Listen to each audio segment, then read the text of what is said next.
반갑습니다. 고대성입니다. 지금 시간은 4월 8일 저녁 7시 8분입니다.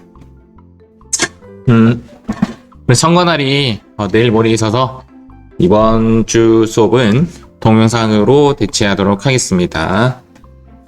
현재 오늘 영상 촬영하는 영상 촬영실에 또 다른 사람이 촬영을 하고 있어서 제가 강의실에서 또 다른 강의실에서 촬영을 하고 있습니다. 우리가 한 타임당 25분씩 촬영을 할 예정이기 때문에 내용은 이제 그렇게 길게는 하지 못할 것 같고, 이번에는 더 여러분들이 뭐라고 하죠? 실기하기 좋은 컨디션이 아니기 때문에 이론 위주로 수업을 하도록 하겠습니다. 과제물은 여러분들 연습장에 제일 상단에 여러분들 학번하고 이름하고 적어서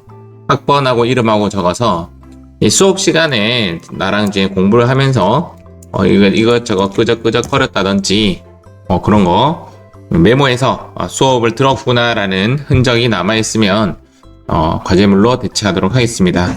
일단은 이번 수업은 여러분들 수업 시간에 수업을 듣고 그 다음 과제물도 내는 그런 시간이 되겠습니다. 마찬가지로 저도 지금 수업 하듯이 할 거예요. 수업 할 때도 이렇게 태블릿 준비했죠. 태블릿 준비해서 시험에 나오는 것들은 제가 이렇게 체크하고 진행하도록 하겠습니다.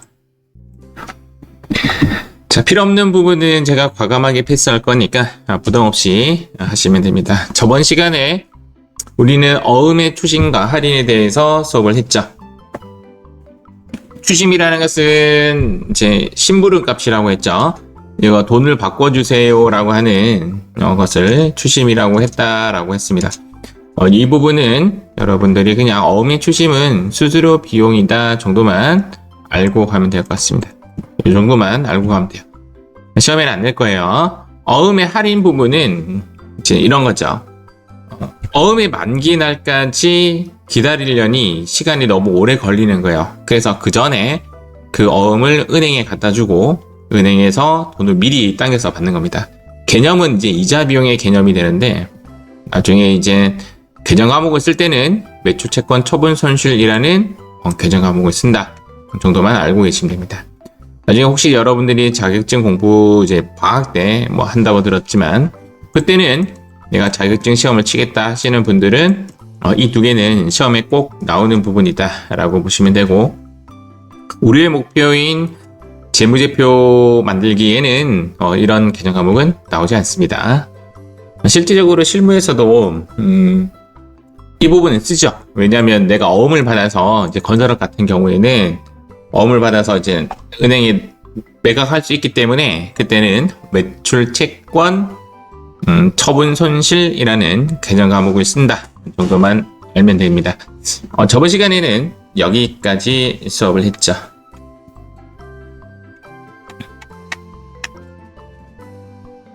자, 이번 시간에는 환어음과 배서양도 부분을 할 건데, 환어음도 간단하게 보고 넘어가도록 하겠습니다. 자, 환어음은 이제 쉽게 이야기해서 이런 거예요. 발행하는 하는 사람과 받는 사람과 돈을 주는 사람이 다 달라요. 그 이유는 뭐냐면 멀리 떨어져 있어서 그런 겁니다. 그래서 보통 무역에서 환어음을 많이 사용한다라고 보시면 되고, 환어음은 서로 돈을 주고받기에 애매하기 때문에 중간 거래처인 은행을 끼고 하기 때문에 환어음이라는 것이 발생된다라고 보시면 됩니다. 그래서 발행자가 매출자에게 주지만 매출자는 돈을 또 은행에게 주고, 이 은행은 또 은행에게 주고 매입자에게 돈을 주는 이런 돌려서 처리되는 과정입니다. 그래서 환어음의 특징은 콕 찍어서 말하시오라고 한다면 발행인과 수취인과 지급인이 다른 거래이다 정도 알고 계시면 됩니다. 우리가 지금 중요한 거는 배서양도라는 것입니다. 배서양도라는 말이 조금 생소할 수 있는데요. 배서양도의 뜻은 이런 겁니다. 잠시만요.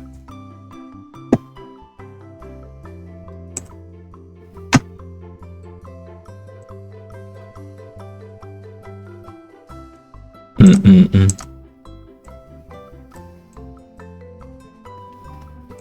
펜이 잠깐 안 돼서 잠시만. 됐습니다. 자, 배서양도라는 부분은 이제 이런 거죠. 이제 우리가 이제 흔히 말하는 고수톱 친다라고 할까요? 그냥 고수톱으로 본다면 이제 A가 있고 B가 있는 거죠. A가 B에게 이제 1,000원을 줄 것이 생겼는데 이제 B는 A에게 1,000원을 받을 것이 생겼어요. 그런데 C에게 B가 1,000원을 줘야 되는 사건이 발생돼요. 뭐 이럴 수 있죠.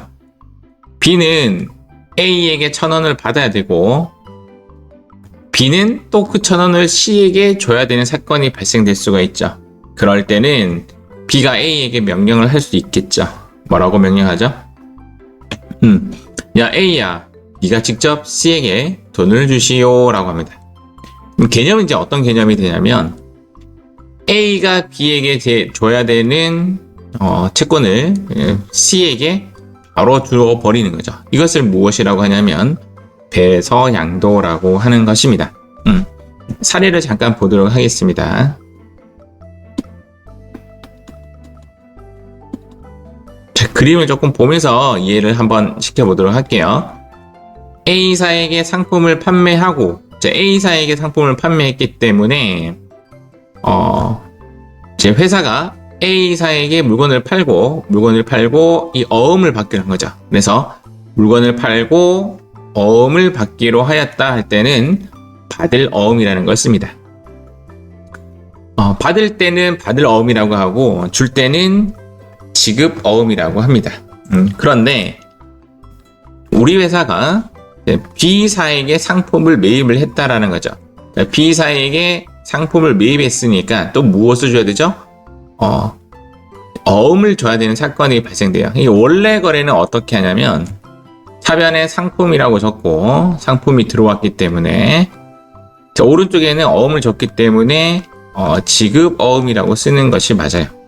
이렇게 쓰는 것이 맞습니다. 그러나 우리는 내가 발행한 지급 어음을 준 것이 아니라 받을 어음을 그대로 주는 거죠.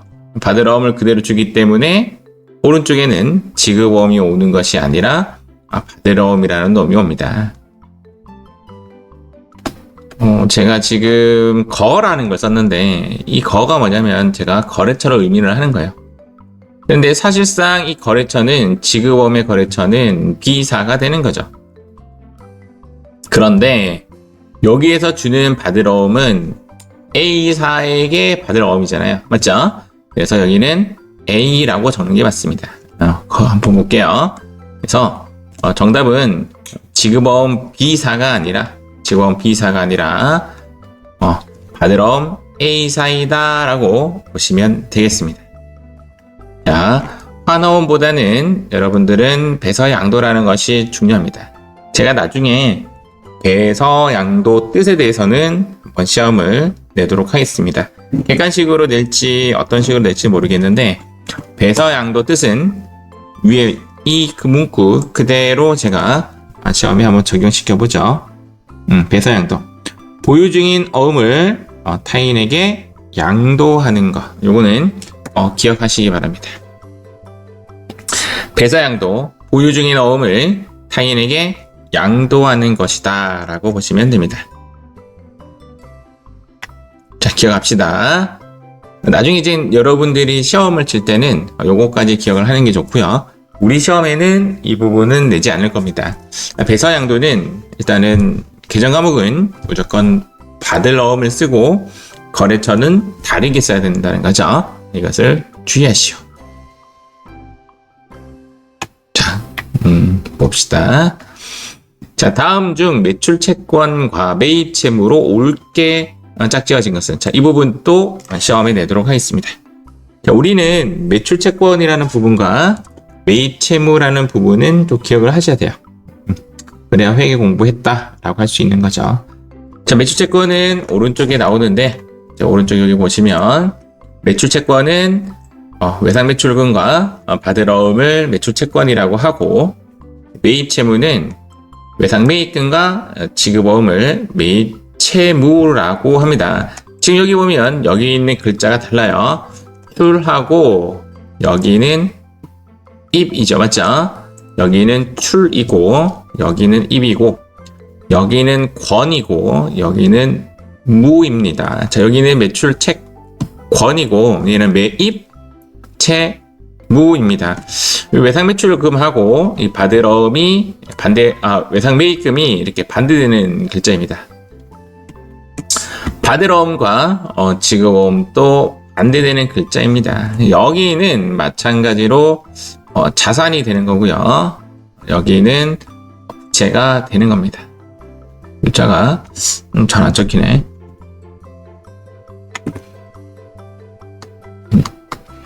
모든 이제 소모품은 소모가 되기 마련입니다. 맞죠? 쓴지 참 오래돼가지고 요 태블릿이 제가 지금 보유하고 있는 태블릿만 해도 수업 시간 들고 다니는 거 그 한 개랑 여기 회사에 2개, 총 3개 갖고 있고 크기도 좀 다양하게 있습니다. 그런데 이제 써본 결과 큰 태블릿이 좋다. 1번이고 2번은 이렇게 누르면서 쓰기 때문에 언젠가는 고장난다. 그게 진리인 것 같습니다. 자, 문제로 다시 돌아가겠습니다. 자, 매출채권은요. 매출채권은 A에 써라. 요 매출채권. 그런데 사실은 단기대여금도 채권은 맞아요. 채권은 맞는데 매출하고 나서의 채권이라고 하기는 좀 그렇죠. 맞죠? 얘는 돈 빌려준 거니까. 그래서 얘 맞고 얘 맞습니다. 얘 맞습니다. 얘 틀렸죠? 자, 매입 채무는 외상 매입금하고 지급어음이죠. 얘도 사실은 채무가 맞긴 맞는데 매입 채무는 아니죠. 돈을 빌려준 개념이 되기 때문에 그렇습니다. 자, 정답은 2번이 정답이 되겠습니다. 자, 요거는 이제 우리가 분계를 하는 건데 나중에 여러분들이 자격증 공부를 하실 때는 이 분계 정도는 쉽게 할 수 있을 겁니다. 제가 나눠드렸던 그 프린터 중에 분계 연습하는 프린터도 있습니다. 사실은 합격의 당락은 분계를 얼마큼 잘하느냐 거기에 좀 달려 있습니다. 그래서 분계는 한 3일 바짝 하면 돼요. 대신 그 3일 바짝이 상당히 어렵다. 3일 바짝이라는 의미를 좀 보자면 3일 동안 굶어 보세요. 뭐 이런 개념과 같아요. 3일을 연속으로 무엇인가 한다라는 것은 상당히 괴로울 수가 있습니다. 그래서 그 3일을 나누어서 이제 루틴적으로 아침에만 한다든지 1시간만 한다든지 이렇게 시간을 배분해서 하는 거죠. 사람은 이렇게 루틴적으로 시간을 배분해서 학습을 하게 되면 성장이 훨씬 많이 됩니다. 즉 벼락치기보다는 매일 조금씩 하는 것이 훨씬 도움이 된다. 그 이야기입니다. 자, 일단은 볼게요. 자, 상품을 매입했다라는 말은 상품이 들어왔다라는 내용이 되는 거죠. 그래서 왼쪽에 이렇게 상품이 들어오게 되는 겁니다. 그런데 상품이 왼쪽에 들어왔는데 돈은 지금 주는 것이 아니라 한 달 후에 지급하기로 했다라고 하는 거죠. 상품은 재고자산이므로 우리가 나중에 배울 건데 재고자산 거래에서는 매출채권과 매입채무를 쓰도록 되어 있습니다. 그래서 상품을 샀는데 돈을 안 줬기 때문에 여기 있는 매출채권과 매입채무를 써야 되는데 우리는 매입채무를 쓸 예정이에요. 왜냐면 빚을 진 거니까. 그래서 외상매입금 아니면 지급어음을 쓰게 되는데 지금 현재 보면 어음이라는 말은 없다. 맞죠? 그래서 오른쪽에는 외상매입금이라고 쓰는 것이 맞습니다. 근데 외상매입금은 사실상 채권 채무 거래에 해당하므로 누구에게 돈을 빌렸다는 거래처를 쓰는 것이 가장 정확하겠죠. 정답은 4번이 정답이 됩니다. 자, 75에 14번은 생략하도록 하겠습니다. 왜 그러냐면 이거는 일단 모두 다 분계에 관련된 문제예요. 위에 8번에 대한 확장 문제니까 이 부분은 살짝 넘어가도록 하겠습니다. 자, 다음 페이지에 있는 내용들도 보니까 분계에 있는 문제들이네요. 맞죠? 이거는 나중에 여러분들이 자격증 도전하시는 분들은 분계까지 마무리하시기 바랍니다. 제 8강은 이렇게 마무리 짓도록 하겠습니다. 자, 제 9강 한번 보도록 할게요. 자, 9강은 매출채권 대손의 두 번째 수업이 되네요. 그렇습니다. 자, 이번에는 이제 채권의 대손이라는 단어와 대손상각비, 대손충당금, 대손에 관련된 이야기가 있습니다. 이거 좀 내용이 좀 어려운 부분인데 살짝 우리는 대화로 한번 풀어보도록 하겠습니다. 자, 채권의 대손이라는 부분입니다. 우리 채권 배웠죠? 채권은 매출 채권이라는 걸 배웠단 말이야. 다시 뭐죠? 매출 채권은 그렇죠. 외상 매출금 또 받을 요거는 꼭 기억하고 갑니다. 받을 어음입니다. 그런데 실상 우리가 돈을 못 받는 경우가 이 거래는 재고자산 거래에서만 이렇게 한다고 했잖아요. 맞죠? 재고자산 거래에서만 진짜 예전 버려야 할 때가 된 것 같아. 안 써져. 자, 재고자산 거래에서는 외상매출금과 받을어음을 하도록 되어 있는데, 그럼 재고자산이 무엇이냐라는 거죠. 재고자산 뒤에서 배웁니다. 재고자산은 그때 제가 홈쇼핑 설명하면서 그랬죠. 재고가 있다 없다 뭐 그런 표현을 했었는데, 즉 가장 대표적인 게 상품이에요. 우리 회사의 주력 상품, 판매용 물건을 재고자산이다라고 했습니다. 근데 상품 이외의 물건도 우리가 팔 수가 있잖아요. 예를 들어서 회사에 있는 자동차를 팔 수도 있고요. 회사에 있는 기기장치 또는 비품, 우리 학교 같은 경우는 비품을 판매하는 경우가 오히려 있겠죠. 그럴 때는 재고자산이 아니므로, 재고자산이 뭐라고요? 판매용 자산이 아니라는 거죠. 그래서 그때는 미수금이라는 계정 과목을 쓰게 됩니다. 자, 미수금도 일종의 채권이 되는 거죠. 근데 미수금 이외에도 우리는 채권이라는 게 있습니다. 아까 보셨겠지만 돈을 빌려준 경우, 이것을 대여금이라고 하죠. 대여금. 야, 진짜 안 써진다. 자, 대여금 이런 것들도 채권이라고 본다라고 보시면 됩니다. 근데 지금 현재 채권에 대한 단어적 해석을 했어요. 채권은 무엇인가를 팔고 그것이 재고자산이면 위에 거, 재고자산이 아니면 아래 거라는 뜻입니다. 무엇을 팔고 그 다음 뭐 할 수 있다? 떼일 수 있다라는 겁니다. 떼일 수 있다. 여러분들은 살아가면서 돈을 좀 떼어봤습니까? 저는 떼어봤습니다. 저는 떼어봤어. 언제 떼어봤느냐? 지금 가장 생각나는 거는 군대에서도 떼어봤고요. 군대에서 떼었다는 기보다는 휴가 나와서 떼어봤어요. 휴가 나와가지고 군복 입고 있으니까 참 어리석게 보였나봐요. 와가지고 나한테 이렇게 이야기하는 거야. 집에 갈 차비가 없는데 돈 좀 빌려주세요. 이렇게 하면서. 근데 여러분들 그런 거 많죠? 군인의 입장에서 집에 갈 차비가 없다는데 돈 줘야지. 그래서 돈을 주고 당연히 못 받았죠.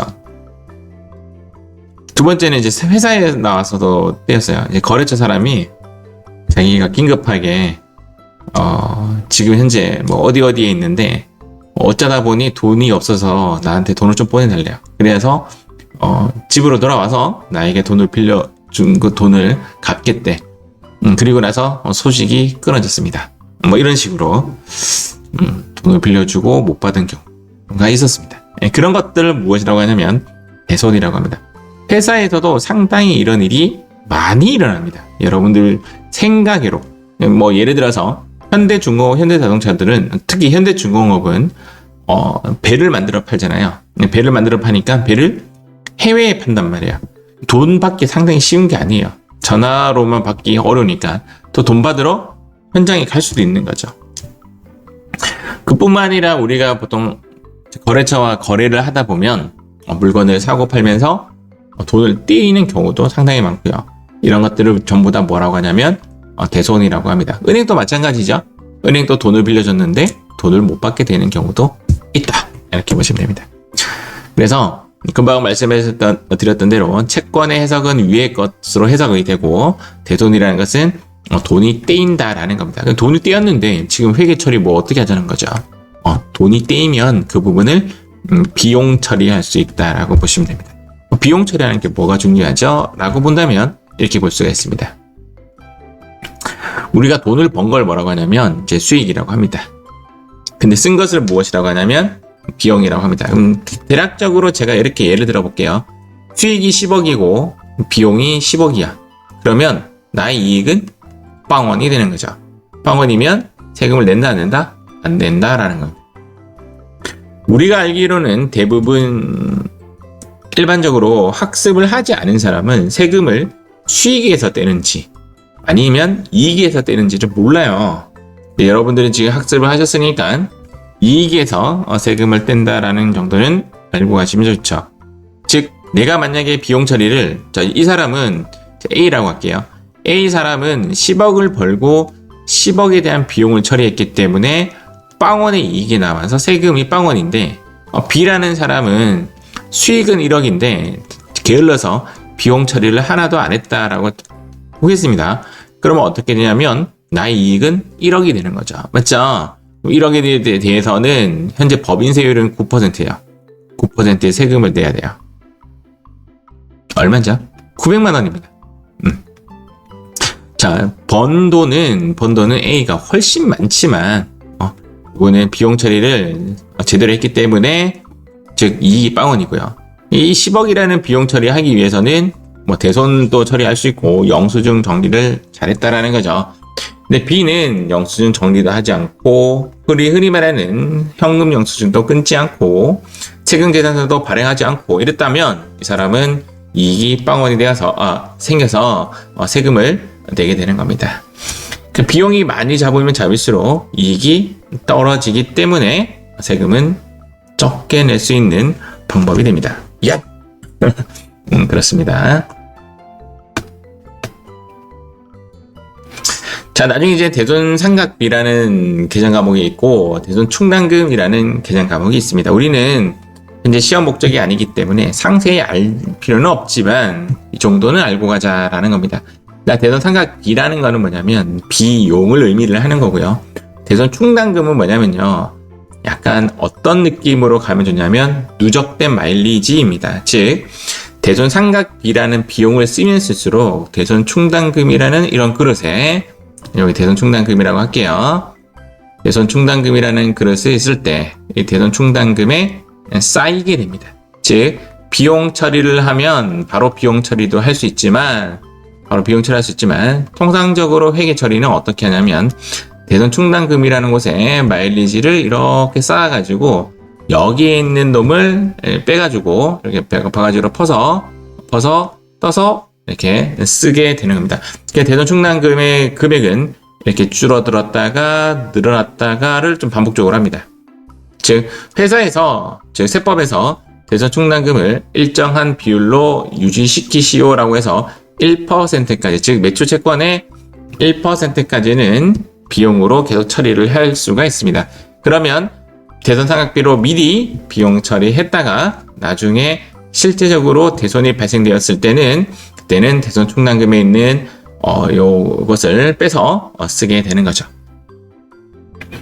그런데 대손충당금에 있는 것을 다 빼서 썼는데도 불구하고 모자란다. 그러면 좀 더 대손상각비를 이용해서 써야 되겠죠. 맞죠? 그때는 대손충당금으로 충당할 시간조차 없기 때문에 바로 대손상각비로 비용 처리해버립니다.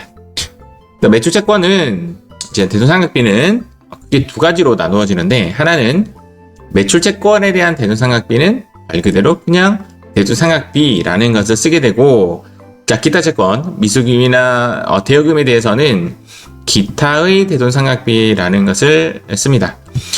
대손상각비는 800번대 즉 판매비와 관리비를 쓰는 것이고요.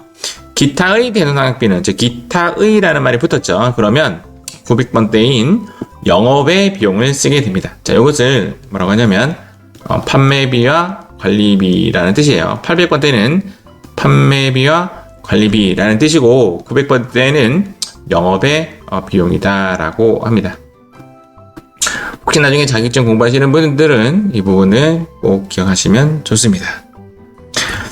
자, 이에 반해서 대손충당금은 대손을 미리 예상해서 미리 적립하는 개념이 되는 것이다 라는 거죠. 우리가 적립하면 뭐라고 하죠? 통상 마일리지를 적립한다 라고 하죠. 그래서 대손충당금은 대손상각비의 마일리지를 모아놓은 적립금이다 라고 인식하는 것이 좋습니다. 대손충당금은 어떤 식으로 표시가 되냐면 이렇게 이 페이지만 하고 조금 쉬었다 가도록 하겠습니다.